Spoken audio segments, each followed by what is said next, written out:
हाँ तो बेटा प्रीवियस क्लास में हमने जो हमारे डिसजॉइंट से जो परम्यूटेशंस हैं वहाँ तक हमने उस टॉपिक को कंप्लीट कर लिया था कि हम किस परम्यूटेशंस को या किन परम्यूटेशंस को डिसजॉइंट्स परम्यूटेशंस कहेंगे। तो ये हमने जो प्रीवियस क्लास थी वहाँ पर ये चीज़ हमने क्लियर कर ली थी। हमने एग्जांपल्स भी किए थे उसके कि किस तरीके से हमारे जो डिसजॉइंट्स जो साइकिल्स है या जो डिसजॉइंट्स जो परम्यूटेशन है वो किस तरीके से होते हैं। आज का जो हमारा टॉपिक है वह इवन एंड ऑड परम्यूटेशन, सम एवं विषम क्रमचय। तो आज हम पढ़ेंगे कि किन क्रमचयों को हम सम कहेंगे तथा किन क्रमचयों को हम विषम कहेंगे। और ये हमारा इसका जो थ्योरेटिकल जो कॉन्सेप्ट था उसका ये अंतिम टॉपिक है आपका। इसके बाद हम कुछ एग्जांपल्स करेंगे और फिर हमारे इस जो चैप्टर से संबंधित जो थ्योरम्स हैं उनको हम कंप्लीट करेंगे स्टेप बाय स्टेप। तो हम पढ़ते हैं यहाँ पर इवन एंड ऑड परम्यूटेशन, सम और विषम फलन। किन फलनों को हम सम कहेंगे एवं किन फलनों को हम विषम कहेंगे या किन क्रमचयों को। तो यहाँ पर हम देखते हैं यदि हमारे पास कोई परम्यूटेशन कुछ इस प्रकार से कि f नाम का एक परम्यूटेशन है और वो इस तरीके से 1 2 3 4 5, ठीक है। यहाँ ले लिए 3 2 1 और ये ले लिए 5 1 4, इस तरीके का ये हमारे पास क्या है कोई परम्यूटेशन है। तो हमें इसको बताना है कि इवन होगा या ऑड होगा। तो ये किस तरीके से होगा, पहले हमारा काम होना चाहिए कि हम इसको साइकिल में बदल लें, इसको डिसजॉइंट साइकिल में हम इसको बदल लें। पहला काम हमारा ये होगा। तो हमने इसको डिसजॉइंट साइकिल में बदला तो क्या आ जाएगा, एक आ जाएगा। एक की मैपिंग कहाँ पर गई 3 पर, 3 की कहाँ पर गई 1 पर, तो एक तो ये हो गया देखो, ठीक है। उसके बाद दो का कुछ नहीं है, दो खुद का खुद आया तो इसको लिखने की कोई जरूरत नहीं है आपको। जो जिन एलिमेंटों की परम्यूटेशन की खुद की मैपिंग खुद पर होती है उनको जब आप डिसजॉइंट साइकिल्स में लिखो तो उन्हें लिखने की कोई आवश्यकता नहीं होती। आगे गए, आगे कितना मिला आपको, देखो यहाँ से 4 और 4 का कितना है 5, ठीक है। हमें इस तरीके से प्राप्त हो गई। तो ऐसा करने के बाद जब हमने किसी परम्यूटेशंस को यदि लिख चुके हैं उसको किसमें, डिसजॉइंट साइकिल्स में। अब डिसजॉइंट साइकिल्स को लिखने के बाद यदि उन साइकिल्स की लेंथ कितनी होती है, 2 होती है, तो उन्हें हम क्या कहते हैं, ट्रांसपोजिशंस कहते हैं। तो हमारा जो टॉपिक है वो क्या है कि यदि हम किसी भी परम्यूटेशंस को पक्षांतरणों के रूप में लिखें यानी ट्रांसपोजिशंस के रूप में लिखें और उसको लिखने के बाद उनकी संख्या यदि इवन आती है तो वो इवन परम्यूटेशन कहलाते हैं, और यदि ऑड आती है तो क्या कहलाते हैं, ऑड परम्यूटेशन वो वहां पर कहलाते हैं, ठीक है।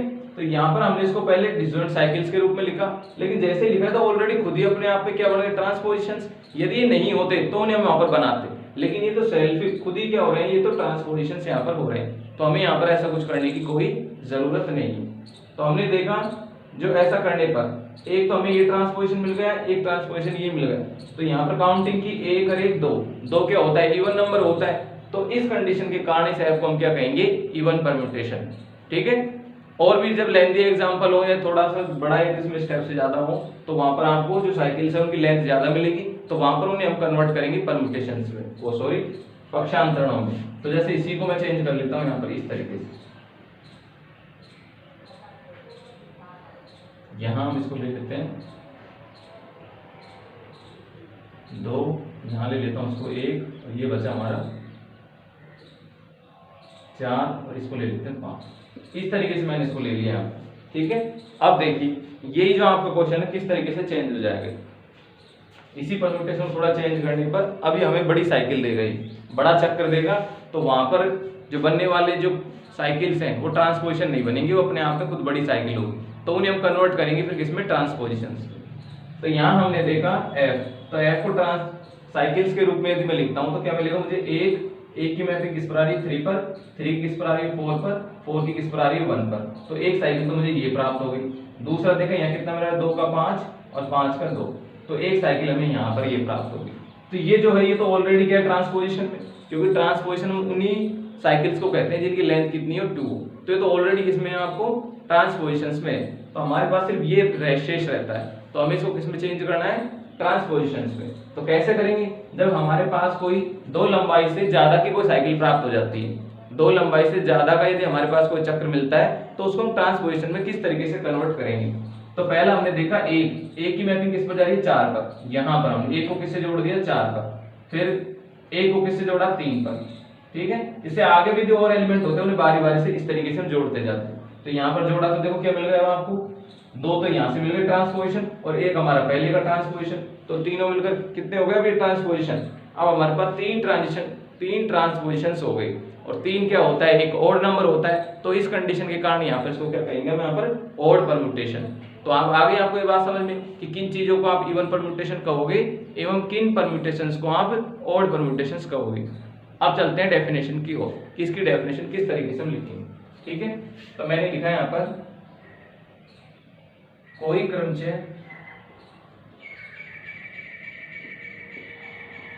क्रमचय f सम या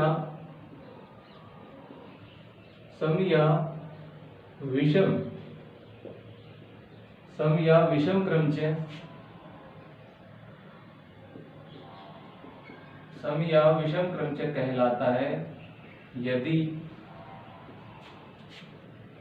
क्रमचय को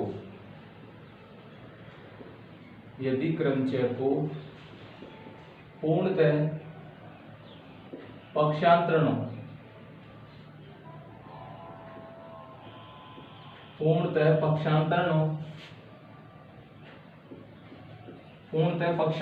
में प्रदर्शित करने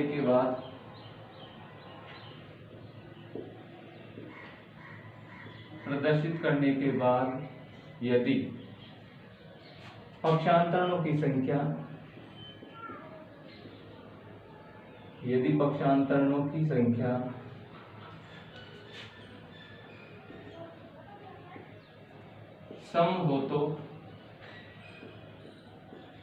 सम है तो समक्रमचय, और यदि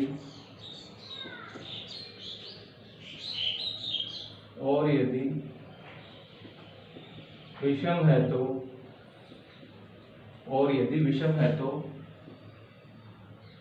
विषम क्रमचय कहलाता है।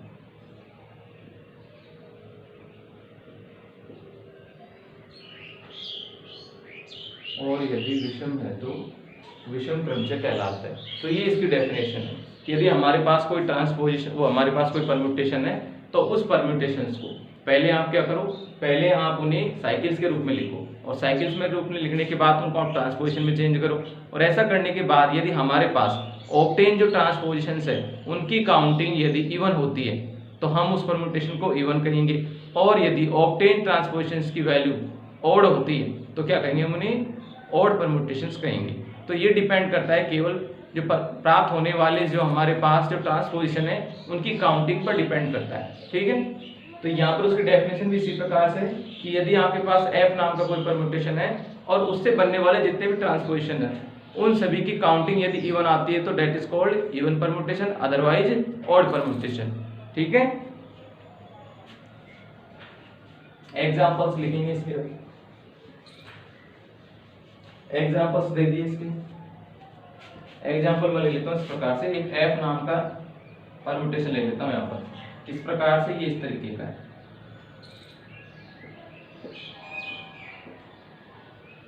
यहां पर हमने लिखा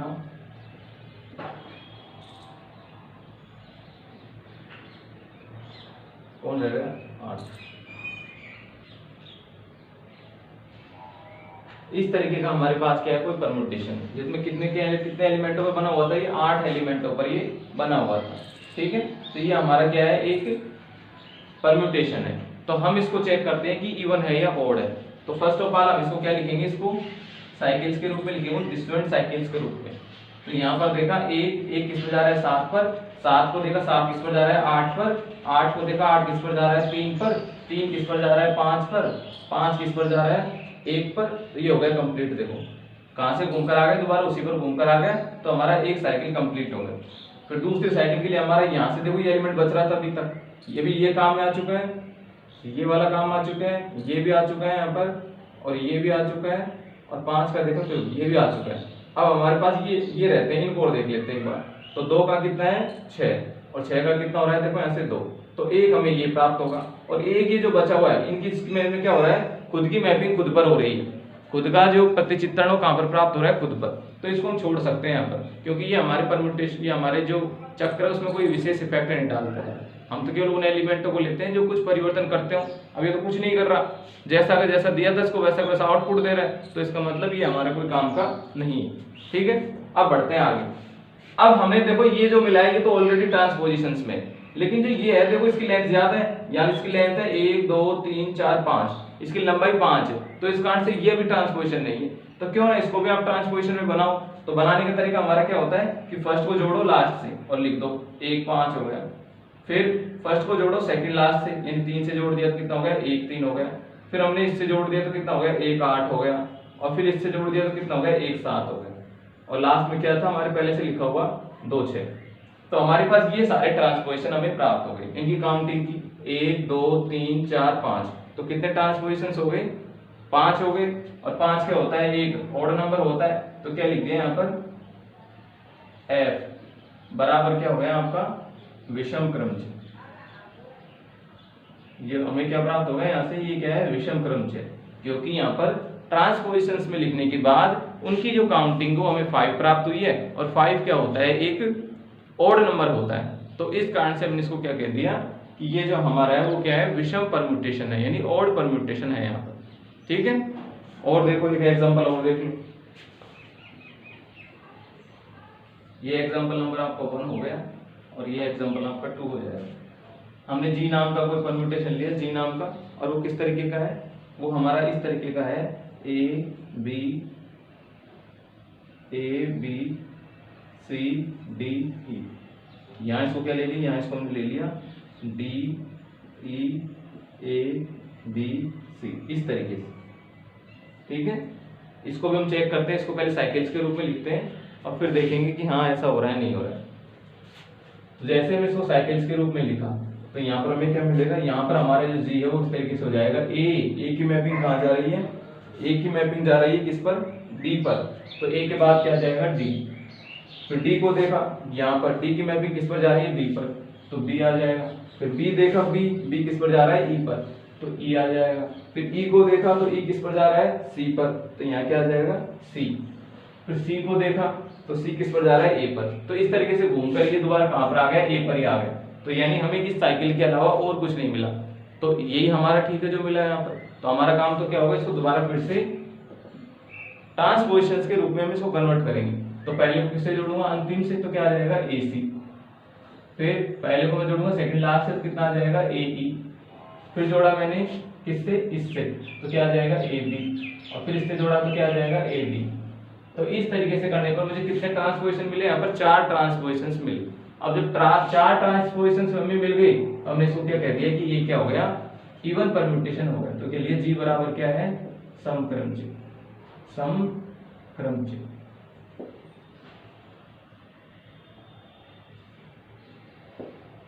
ठीक है, तो हमें जो प्राप्त करना था वो हमें यहाँ पर प्राप्त हो गया कि जी हमारा क्या था समक्रमचय था। तो ये हमारे पास जैसे भी कोई क्रमचय होगा, हमारा काम क्या होगा, सबसे पहले उसे किस रूप में रिप्रेजेंट करना, ट्रांसपोजिशंस के रूप में उसको रिप्रेजेंट करना।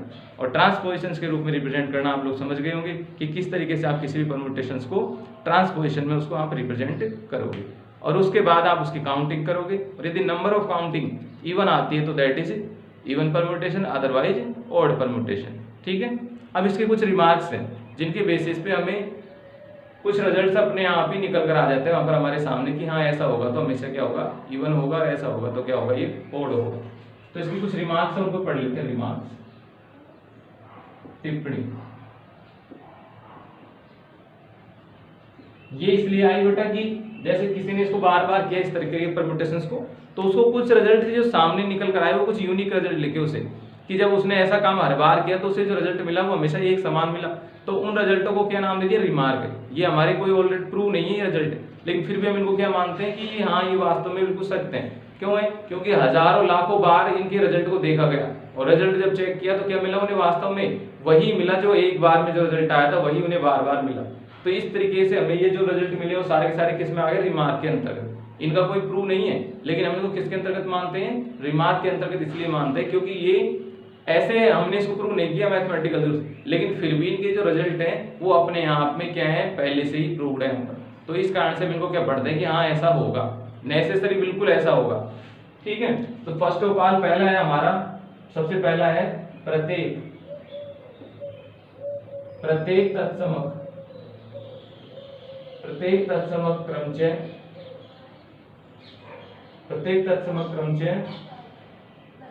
समक्रमचय होता है। प्रत्येक तत्सम क्रमचय समक्रमचय होता है। सबसे पहले इस पर आ जाओ कि एवरी जो हमारा आइडेंटिटी जो परम्यूटेशन है वो ऑलवेज क्या होता है, इवन होता है। ये चीज आ गई एक तो यहाँ पर। अब ऐसा क्यों लिया यहाँ पर, क्योंकि ऐसा तो नहीं हो पाता है। देखो आप यहाँ देखो, जैसे मैंने को लिख लिया आइडेंटिटी को हम ऐसे लिखते हैं, जैसे ए लिख लिया, बी लिख लिया, सी लिख लिया, डी लिख लिया। अब इसको यदि मैं ट्रांसपोजिशंस में लिखूं, पहले तो साइकिल के रूप में लिखूं, तो इसकी साइकिल तो ऐसी हो जाएगी, सारी खुद की मैपिंग खुद पर हो रही है, यानी कोई भी आपको ऐसा नहीं मिला जो कि दो लंबाई का कोई आपको मिले यहाँ पर, तो वो चीज तो यहाँ पर दिखाई दे नहीं। लेकिन फिर भी हम तो ये समझते हैं कि ये तो है तो क्या परम्यूटेशन, तो कुछ तो इसको या इवन या ओड में शामिल करो आप इसको, क्योंकि सारे जो परम्यूटेशंस हैं वो दो पार्टों में डिवाइड हो जाते हैं, या तो इवन होंगे या ओड होंगे। इनके अलावा हमारे पास कोई परम्यूटेशन नहीं बचता यदि हम बात करते हैं परम्यूटेशन फंक्शंस की, तो बचता ही नहीं। तो फिर ये कहाँ जाए, फिर ये जो आपने लिया है आई, ये कहाँ पर जाए, ये हमारी दिक्कत आ गई यहाँ पर। यानी कहाँ पर रखें हम इसको, इवन में रखें या ओड में रखें। इवन में रखें तो आगे के रिजल्टों को प्रभावित नहीं करे, और ओड में रखें तो अपने गुण को भी नहीं खोना चाहिए आइडेंटिटी वाले को, और हमारे जो रिजल्ट्स हैं उनको भी क्या नहीं करे, प्रभावित नहीं करे। तो इस चीज को समझते हैं यहाँ पर। तो इसको किसके अंतर्गत रखा जाए, कि इसको इवन में रखा जाए या ओड में रखा जाए, तो उस चीज को समझते हैं। अब एक बात और है यहाँ पर कि ये क्या है, तत्समक अवयव है, और तत्समक अवयव में कुछ क्वालिटीज होती हैं। इसकी क्वालिटी क्या है अपने आप पे, ये स्पेशल है। स्पेशल इसलिए कि इसके साथ किसी भी यहाँ पर म्यूटेशंस का यदि ऑपरेशन करा होगी मल्टीप्लिकेशन वाला, तो ये ऑब्टेन जो रिजल्ट है वो क्या देगा, खुद का जो जैसा आपने उसको दिया था ना, जिसके साथ इसकी संक्रिया कराई थी, उसको वैसा का वैसा उसको जो कहते हो दे देगा आपको, मतलब कुछ भी नहीं करेगा उसके साथ ही, ठीक है। तो ये इसकी जो क्वालिटी है, ये भी वहां पर डैमेज नहीं होनी चाहिए, यानी जैसा का ये आइडेंटिटी वाला जो गुण होता है इसमें, वो वैसा का वैसा वहां पर होना भी चाहिए, ठीक है। तो सबसे पहले मैं बाकी के औरों को पढ़ लेते हैं, तब हम जाके इस चीज को पढ़ेंगे फाइनल में कि प्रत्येक जो आइडेंटिटी जो परम्यूटेशन होता है वो ऑलवेज इवन क्यों होता है। सेकंड देखो, सेकंड है हमारा कौन सा, प्रत्येक पक्षांतरण। पक्षांतरण क्या बोलते हैं, ट्रांसपोजिशन। प्रत्येक पक्षांतरण विषम घटक, ठीक है। ये बात तो सही है कि जो एवरी जो ट्रांसपोजिशन है वो क्या होता है, ओड होता है। ये बिल्कुल सही बात है। क्यों सही है, क्योंकि आप ऐसे लिखो, जैसे जी नाम का कोई ट्रांसपोजिशन तो जी को कैसे लिखोगे, तो ए भी लिखोगे, यदि इसको यदि काउंटिंग में होगा तो 1 2 लिखोगे। यानी जब ये अपने आप में ट्रांसपोजिशन है तो इसमें नंबर ऑफ जो एलिमेंट हो कितने आएंगे, 2 आएंगे, यानी इसकी लेंथ कितनी होगी, 2 होगी। तो जब 2 होगी तो हम इसको एक बार तो लिख पाएंगे यहाँ पर, और जैसे इसको मैं काउंट करता हूँ तो इसकी संख्या कितनी आएगी, 1। और 1 क्या होता है आपका, 1 क्या होता है हमारा, ओड होता है। तो उसके कारण इसको क्या कह दिया कि जो प्रत्येक जो ट्रांसपोजिशंस होंगे वो क्या होंगे, ओड होंगे। क्यों होंगे, क्योंकि आपको पता है ये बात तो कि हमने देखा कि इनकी लेंथ कितनी होती है, 2 होती है, ये अपने आप में सिंगल ही होता है, ठीक है। इसको और आगे बढ़ा नहीं सकते ताकि इसको डबल कर दे, कुछ और कर दे। तो इसका आंसर में इसको क्या करेंगे कि every transposition always odd permutation, कि जो प्रत्येक पक्षांतरण क्रमचय है वो सदैव क्या होता है, विषम क्रमचय होता है। थर्ड कंडीशन हमारी आती है,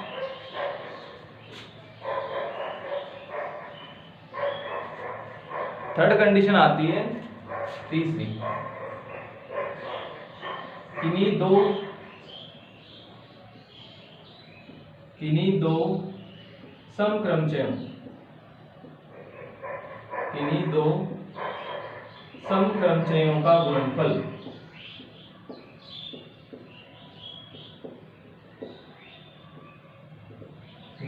या संयुक्त फलन भी सम होता है, ठीक है। यदि हमारे पास ऑलरेडी 2 क्या है जो परम्यूटेशंस है वो क्या है, इवन परम्यूटेशन है, तो यदि मैं उनको मल्टीप्लिकेशन यदि फाइंड आउट करता हूं तो वो भी मुझे क्या मिलेगा, नेचुरली वो मुझे क्या मिलेगा कि वो भी क्या होगा, इवन ही होगा, वो ओड नहीं होगा, वो भी क्या होगा, डेफिनेटली इवन होगा। यदि जिनको हम ले रहे हैं वो ऑलरेडी क्या है, इवन परम्यूटेशन है, तो उनका मल्टीप्लिकेशन भी बिल्कुल क्या होगा, इवन ही होगा। ये रिजल्ट हमारा तीसरा नंबर कहता है, ठीक है। 4 वाला देखो, 4 वाला क्या कहता है, किन्हीं दो विषम क्रमचयों, किन्हीं दो विषम क्रमचयों का गुणनफल यानी संयुक्त फलन भी सम होता है, ठीक है। नेक्स्ट हमने क्या देखा कि किन्हीं दो विषम जो परम्यूटेशंस है उनका जो मल्टीप्लिकेशन है वो भी डेफिनेटली क्या होता है, सम होता है। यानी दो सम हो तब भी सम होगा, और दोनों के दोनों यदि वो विषम हो तब भी डेफिनेटली उनका रिजल्ट क्या होगा, विषम ही होगा। तो ये हमें चौथा रिजल्ट बताता है कि यदि हमारे पास लिए गए दोनों परम्यूटेशन ओड हो और उनका यदि आप मल्टीप्लिकेशन प्राप्त करो, और मल्टीप्लिकेशन क्या कहते हैं यहाँ पर, कंपोजिट जो ऑपरेशन है वो भी कह पाते हैं, क्योंकि फंक्शंस के अंतर्गत जब मल्टीप्लिकेशन की बात आती है तो यहाँ पर अवयव गुणा नहीं होते, यहाँ पर उनके मध्य संक्रिया होती है जो पहले वाले से लेकर दूसरे पर आती है, तो उनसे एक नया फंक्शन जनरेट होता है। तो इस कारण इनको जो गुणनफल होता है ना, यहाँ पर दो फंक्शंस का गुणनफल, उनको ऑलवेज रिप्रेजेंट करते हैं किससे, संयुक्त फलन वाली संक्रिया से। फिफ्थ वाला देखो, एक सम तथा विषम, एक सम तथा विषम का गुणनफल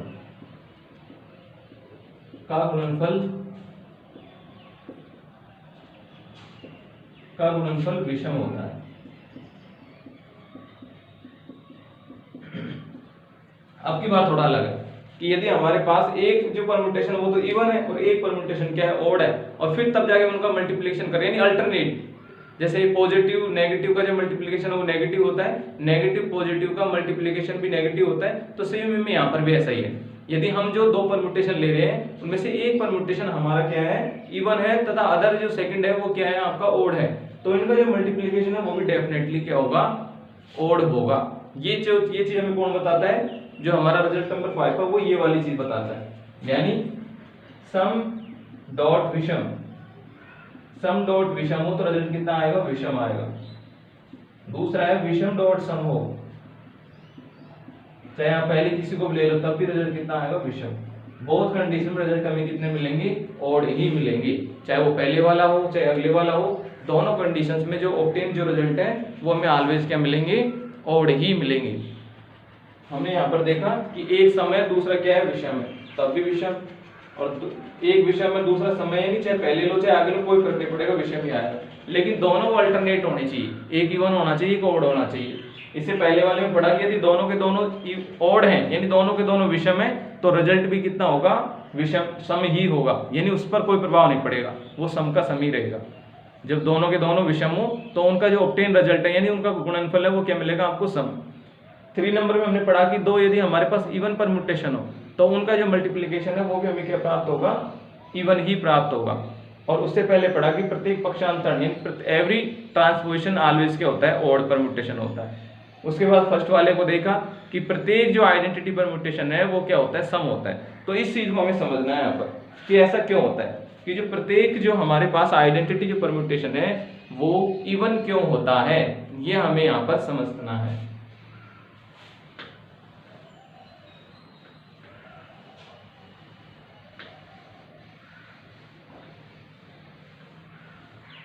ठीक है, तो हमने क्या देखा कि हम जानते हैं कि जो हमारा आइडेंटिटी जो परम्यूटेशन है उसका जो कैरेक्टर है वो ये है कि ये जिस परम्यूटेशन पर वर्क करता है उस परम्यूटेशन पर कोई इफेक्ट नहीं डालता, यानी जैसा वो था उसको वैसा का वैसा आप दोबारा ऑपरेशन कराने के बाद वैसा वैसा आप उसको देख सकते हो, कोई इसमें परिवर्तन नहीं करता। तो ये इसका एक विशेष गुण है आइडेंटिटी परम्यूटेशन का। तो जब ये इवन होगा तो क्या ऐसा कर पाएगा, और यदि इसको ओड में काउंटिंग कर ले तो क्या ऐसा कर पाएगा। ठीक है, यहाँ पर ये नहीं चेक करेंगे कि इसको ट्रांसपोजिशंस में हम यहाँ पर इसका इस विशेष जो गुण है ये आइडेंटिटी वाला, ये हम यहाँ पर इसको ध्यान में रखते हुए हम उसको किस श्रेणी में शामिल करें, क्योंकि ये तो हमने चेक किया था कि इसको देखो इसका ट्रांसपोजिशन तो बन नहीं सकते क्योंकि इसकी जो लेंथ होती है वो तो 1 होती है, और हम तो ये जानते हैं कि जब से 2 लंबाई जब तक नहीं होगी तब तक वो क्या नहीं बनेगा, ट्रांसपोजिशन नहीं बनेगा। ठीक है, तो जब 2 लंबाई नहीं तो ट्रांसपोजिशन कैसे बनाया उसको, तब भी दिक्कत आ गई कि हमें हमारे जो परम्यूटेशन है वो तो 2 पार्टों में डिवाइड हो जाते हैं, या तो इवन होंगे या क्या होंगे, ओड होंगे। फिर हम ये जो हमारे पास जो आइडेंटिटी जो परम्यूटेशन है इसको कहाँ रखें, ये हमारी जो दिक्कत है वो खड़ी हो जाती है यहाँ पर। ठीक है, तो उसके लिए हम इनको दोनों पार्टों में से किस में रखें ताकि हमारा जो गणित का जो नियम है वो भी परिवर्तन ना हो, और हम जो 5 नियम हमने पढ़े हैं ये भी वहां पर इफेक्ट नहीं डाले वहां पर। तो इस कारण हम इसको किस श्रेणी में रखें, तो देखो मैं यहाँ पर आपको बताता हूँ कि ये मेरे पास आइडेंटिटी परम्यूटेशन है, आइडेंटिटी। ठीक है, और F मेरे पास क्या है, कोई समक्रमचय और ये मेरे पास क्या है, जी नाम का क्या है, कोई विषम क्रमच है। इस तरीके से मेरे पास ये 3 क्रमच है, ठीक है। और इसको मैं सबसे पहले शामिल करता हूं किसमें, विषम में, कि मैंने मान लिया कि चलो ये तो विषम है, कि हर कंडीशन में क्या होगा, विषम होगा। भाई हमें तो किसी न किसी में रखना पड़ेगा ना इसको, या तो इवन में रखो या ओड में रखो। अगर नहीं रख पाते हो तो फिर हमारी गणित फेल है, क्योंकि हमने जब देखा कि हमारे परमुटेशन 2 टाइप के ही होते हैं नेचुरली। कितने होते हैं, या तो इवन होगा या ओड होगा। फिर ये आई कहाँ से बच गया है, तो ये भी एक परमुटेशन, ठीक है। लेकिन इसको रखे कहाँ पे, तो इसको रखने के लिए हम ये पढ़ते हैं यहाँ पर कि यदि मैं इसको विषम में रख लेता हूँ तो मुझे क्या परिणाम मिलेगा, और यदि सम में रख लेता हूँ तो क्या परिणाम मिलेगा। तो मैंने देखा विषम, मैंने आई को क्या नाम दिया, विषम। तो आई मेरा क्या है, विषम, और एफ क्या है, मेरा सम है। और दोनों के मध्य में क्या करा रहा हूँ, यहाँ पर ऑपरेशन करा रहा हूँ, कौन सा, मल्टीप्लीकेशन वाला। कि मैंने इस आइडेंटिटी की जो ऑपरेशन किसके साथ करा दिया, एफ के साथ करा दिया।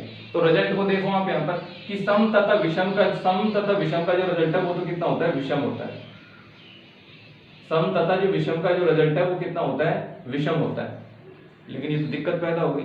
हम तो ये जानते हैं कि तत्समक के साथ किसी भी अवयव की संक्रिया कराने पर ना तो उसका नेचर बदले, ना उसका फिजिकल जो रूप है वो बदले, ना उसका मीनिंग बदले, कुछ नहीं बदलना चाहिए। वो तो ऐसे कैसे होना चाहिए जब तक आपने उसकी तत्समक से संक्रिया कराई। लेकिन यहाँ तो विपरीत काम हो गया। देखो कि ये तो सम था, लेकिन आइडेंटिटी से कराने के बाद कन्वर्ट हो गया विषम में, मिलेगा तो एफ ही।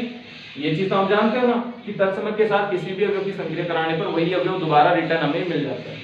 तो जब मैंने इस आइडेंटिटी की इस एफ के साथ कराई तो रिजल्ट तो मुझे क्या मिलेगा, एफ मिलेगा।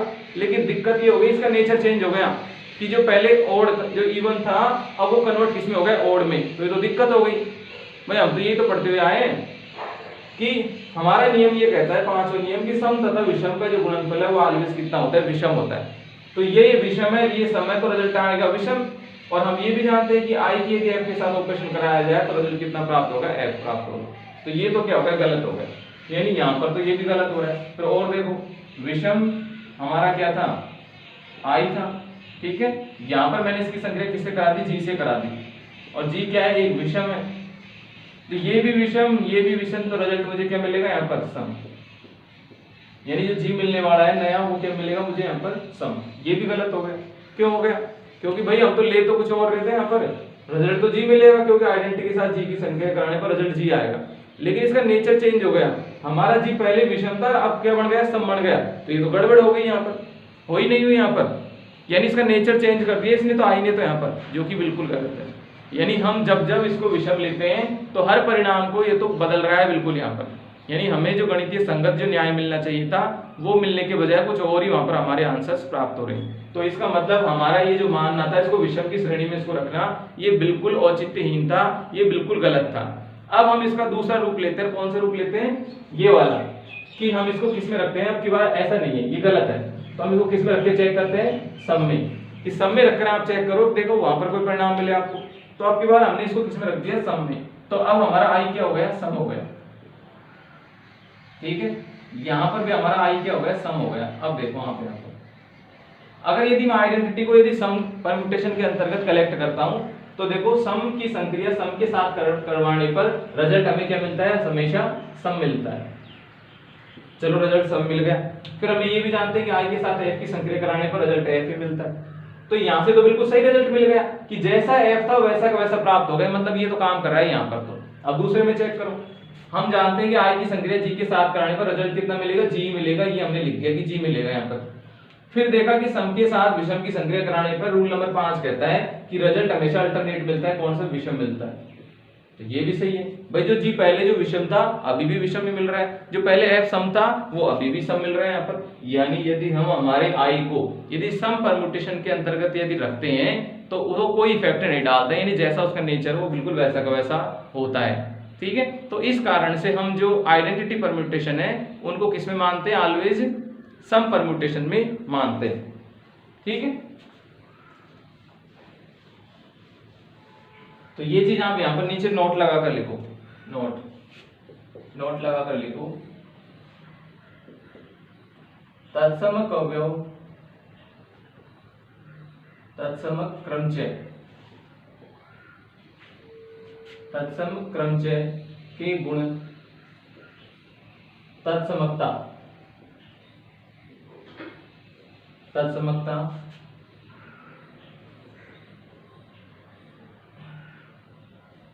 तत्समक क्रमचय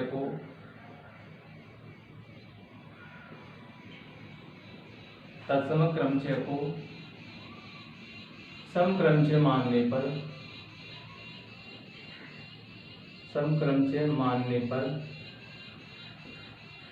ही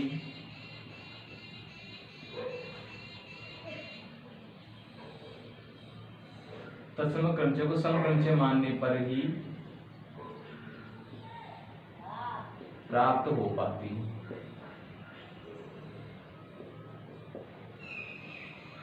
ठीक है, तो इस कारण से हम इसको किस में रखते हैं, इसको इवन परम्यूटेशन में हम इसको रखते हैं, क्योंकि ऐसा करने पर इसका जो नेचर है वो चेंज नहीं होता, जैसा है वैसा का वैसा में वो मिल जाता है।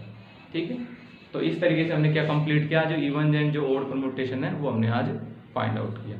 अब जो हमारी नेक्स्ट क्लास होगी उसमें हम आगे के जो एग्जाम्पल्स वगैरह हैं वो बारी बारी से उनको भी हम वहाँ पर पढ़ेंगे। ठीक है, तो मैं मिलते हैं नेक्स्ट वीडियो में एक नए टॉपिक के साथ, एवं एग्जाम्पल्स जो हमें जो करने हैं एवं हमारे जो थ्योरम्स हैं उन सभी को हम बारी बारी से उनको कंप्लीट। ठीक है, बाय।